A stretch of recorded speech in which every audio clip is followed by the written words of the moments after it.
In this video, I'll show you how to fix the zip file extraction issue in Windows 11. Sometimes when you try to extract a zip file, you'll see an error message. Let's fix that easily.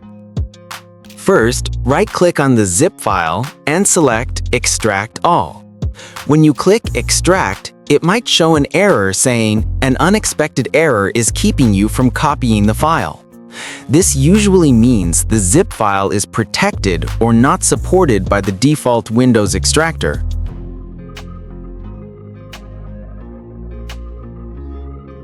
So, to fix this error, right-click on the same zip file again, then go to Show More Options. Now hover over 7-zip and click Extract To. If your zip file is password protected, a small window will pop up asking for the password. Just type the password and click OK. Now, the extraction process will start, and the files will be successfully extracted inside a new folder. Once it's done, you can open the folder and access your files without any problem.